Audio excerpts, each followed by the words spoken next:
This segment brought to you by Kansas Corn. Learn more at kscorn.com. Good Wednesday morning. I'm Deb Goodrich. Welcome to Around Kansas.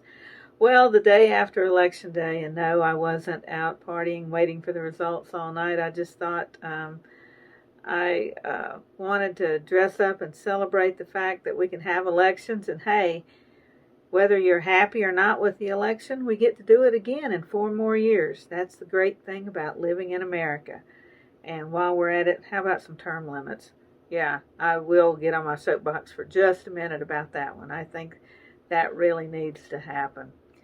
But I hope you're doing okay this day after Election Day. And, I've said it before, but the great thing about America is, the streets are still running, the traffic's still running the same way every morning, no matter who gets elected. And a lot of things stay the same. And some things need to change, but the fact that some things stay the same is pretty doggone good and pretty comforting.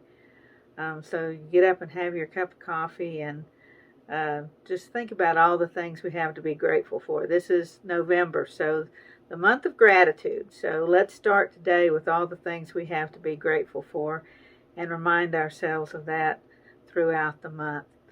So much to be grateful for on the show today. I was visiting with our friend Roxy Yonke the other day, and she's got a new book out. She's a contributor to a new book that features Kansas, and so I recorded a little bit of an interview with Roxy that I wanted to share with you all. And you can find Roxy on the road. So you can find her on Facebook and on her website.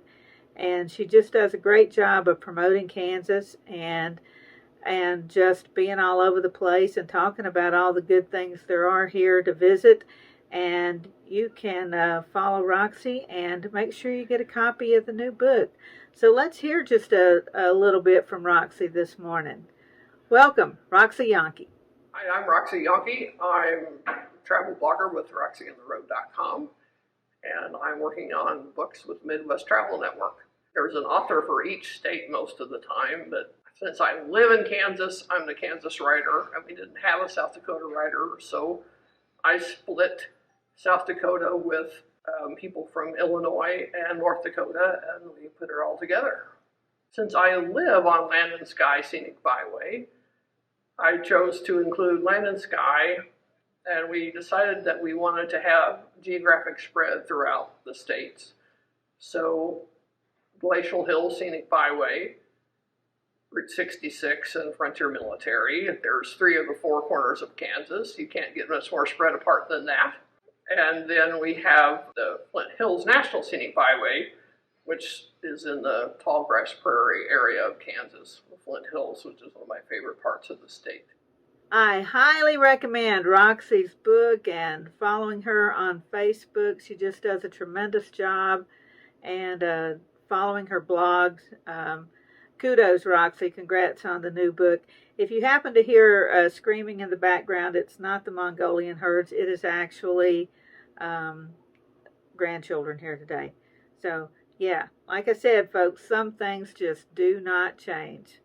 We got a great program for you this morning, so stay with us.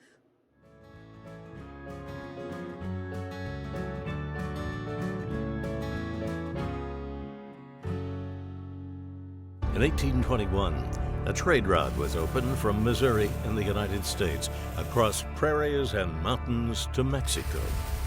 In 2021, we will mark 200 years of epic conflicts and grand adventures, larger-than-life personalities, and sweeping landscapes. Join us on an historic journey. The Santa Fe Trail lives on. Find us on social media or santafetrail.org. Okay, looks like it's time for our tour. Welcome to the Fort Wallace Museum. Here at the museum, you're going to find some really interesting stuff, like our replica stagecoach from the Butterfield Overland Dispatch. We've got facades from the fort buildings. We've got an 1870s flag. There's a plesiosaur that was discovered locally. We've got the Ray pump organ collection. We're a little bitty place with a great big story, and we'd love to have you.